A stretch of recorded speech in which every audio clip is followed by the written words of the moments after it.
Kapag meron kayong soldering iron mga boss na sira na, huwag nyong itapon. Kasi meron pa siyang pakinabang.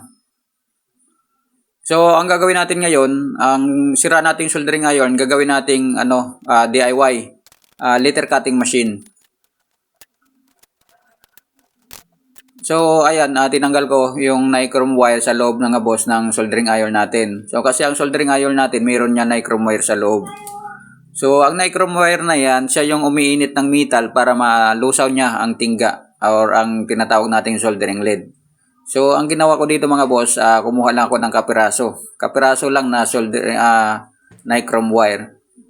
Kasi yung nichrome wire na yan mga boss is AC po yan, 220 volts AC. Ngayon, ang gagamitin nating supply is 12 volts DC. So, ayan mga boss, yung nichrome wire ng ating soldering iron. So, ano lang yan, parang hibla lang yan ng buhok mga boss. So, ito yung nichrome wire. So, hindi lahat ng mga sira na nagamit ay wala ng pakinabang mga boss. So, minsan, may pakinabang talaga sila. So, mag-isip lang tayo kung anong gamit ang pwede nating paggagamitan pa. So, pagkatapos niyan mga boss, kumuha ako ng wire. So, dalawang wire para doon yan i-connect natin sa nichrome wire na kinuha natin. So, ang nichrome wire ay may dalang dulo yan mga boss. So, yan yung maging positive, negative. So, wala namang problema kahit magkabaliktaran yan, kahit sabihin nating AC ang ating nichrome wire at ang ating supply ay DC. So, walang problema. So, meron din akong tape mga boss. Ano bang tawag sa tape na to? Foil tape yata to. Ewan ko, nakalimutan ko, hindi ko alam. So, ilalagay lang natin, tinipan ko lang sa ilalim.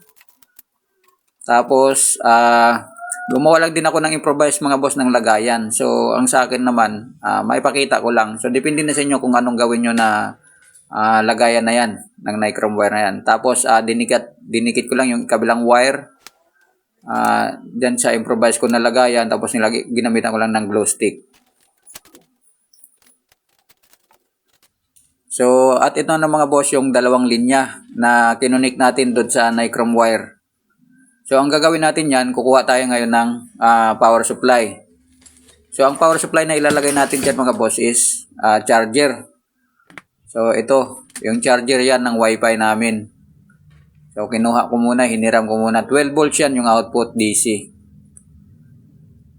So, DC ang ginamit ko mga boss kasi para safe po tayo. Kasi yung nichrome wire na yan ay pwede siyang makakuryente kapag DC i-direct natin sa 220. So, ang ginawa ko, 12 volts DC ang ginamit ko na supply para pwede natin hawakan ang nichrome wire.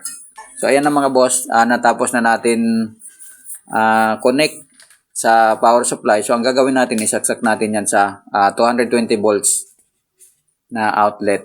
So, ayan mga boss, mayroon na rin akong sinulat dyan. Walang forever, sana all. So, sinulat ko yan sa styrofoam, pareho lang naman siguro yan. So, ayan mga boss, naputol na yung styro. So, ito ang kagandahan mga boss kasi para ka lang naglalaro. Nag-enjoy ka sa mga letter cutting. So, sa mga mahilig mag-letter cutting dyan, mga letter cutting design, pwede ito. Pwede nyo itong gawin DIY, yung letter cutting machine. So, mabilis lang naman siya. Wala ka rin namang gagastusin. Ang tanging ano mo lang dyan is puhunan. Ang puhunan mo lang is matyaga. So, ayan, mabilis siyang i-cut. Tsaka maganda talaga yung pagkakakat ng styro.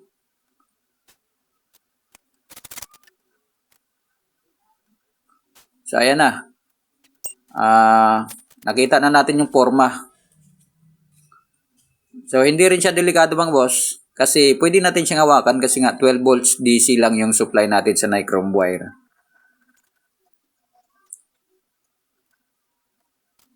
So, ayan, para ka lang naglalaro, nag-e-enjoy ka. Tapos maganda po yung output ng gawa mo.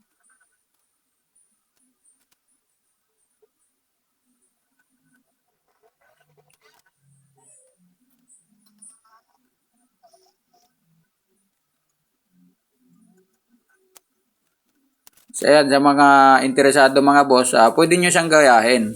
Yan. So, ito na, tapos na nating cut. Ngayon, tatanggalin na natin sa styrofoam.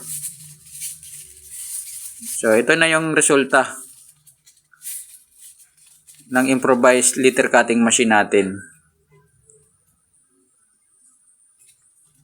Yan, sa mga interesado at gustong gumawa ng ganyan, mabilis lang.